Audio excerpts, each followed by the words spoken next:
Деси Василева се казвам аз. Ще си позволя да направя обобщение, така и така е финал. Малко ще повторя това, което казахте. Значи, пиарът трябва да бъде математик, философ, финансист, футболен фен, журналист, IT специалист с много богата обща култура и да чете всичко. Искам рецептата. Може ли рецепта как се става хермафродит с и много здрави нерви? Е баланса?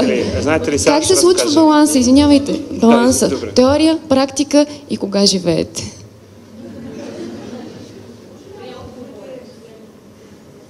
Ами да, и аз като един глупав студент, който завършва 4 висше образования, нали, да се похваля, в кавички, и в Нов български съм се сблъскал, и с Софийския университет съм се сблъскал, и с 2 холандски университета съм се сблъскал, така че питам следното нещо. След като имате толкова много изисквания, т.е. към вас имат толкова много изисквания, вие трябва да сте като инспектор гаджет, който от шапката се да вади разни интересни неща.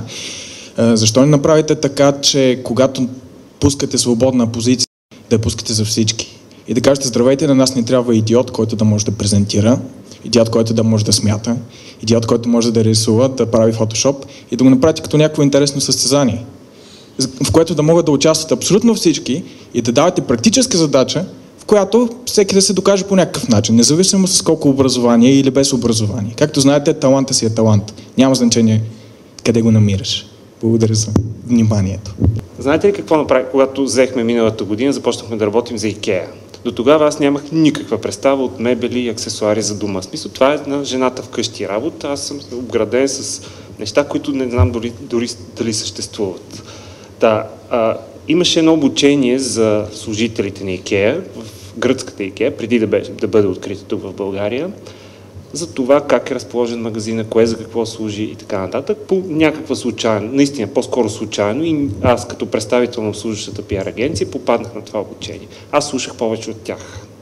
Защото на мен ми беше ясно, че ние няма да можем да работим за тази компания без да знаем същността на нейния бизнес. Това е ключовото познание. И затова, да, абсолютно сте прави, вие трябва да сте юрист, IT специалист, още математик, философ, шоп и всичко останало, което ви помага да разбирате по-добре бизнеса на компанията, за която работите, за да може да общувате по-добре с нейните публики.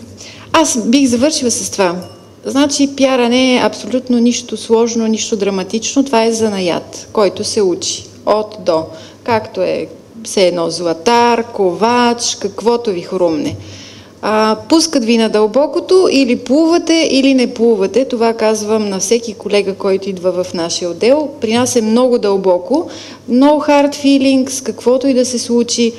Важното е да го опитате и това е занаят. Учете го и го практикувайте. Ания Лашка.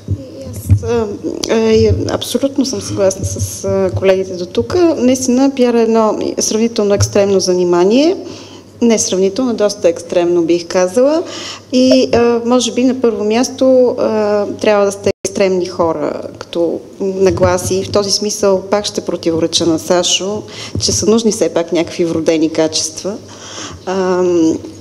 Така че използвайте екстремизма си в добра посока и наистина учете много, отворете си сетивата за всичко ново, не изпускайте това, което се случва основно в онлайн среда, разбира се.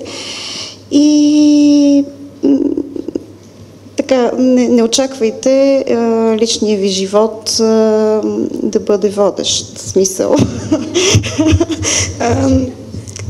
С него ще го имате толкова, доколкото е възможно.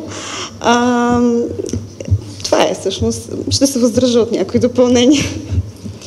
За да направя един лек преход, по-скоро едно пожелание ще отправя към вас. Това е да имате много хъст, да имате много енергия и хора, на които да разчитате, ще ви трябват.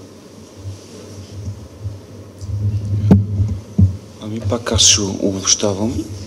Значи отговарям първо на вашия въпрос. Ние много отдавна не взимаме хора с опит. Отдавна, от 10 години. Взимаме млади първокурсници, второкурсници по каквото и да е и се опитваме да ги обучиме по нашия си начин. Имаме лингвисти, имаме икономисти, имаме философи, имаме даже културолог при нас, когато научихме страхотно да пише европейски проекти, защото това и се отдава. Тоест, ние не отваряме позиции, не взимаме хора от други агенции, не правим нищо такова. Сега стажанската ни програма е точно 12-та група, правим една година. От 12 групи сме взели 6 човека, които вече работят при нас. Един-двама водят клиенти и са много добри. Това ни е практиката. Кога живееме, точно мен да питате кога живееме, малко неудобно с партизаните, както се каже в един стар вид. На всички да ви кажа, че ако някога работите в агенции и имате много клиенти, гответе се за 24 часов живот навсякъде. Клиента ви се обажда вечерта и казва: искам да ви говоря нещо спешно, но се видиме до вечера в един вбият, ако ви харесва. От тази гледна точка даже чалгата е метод за комуникация с някои видове клиенти. И за да завърша като обобщение, пиарът не е просто професия, пиарът е призвание, пиарът е начин на живот. Така че свиквайте.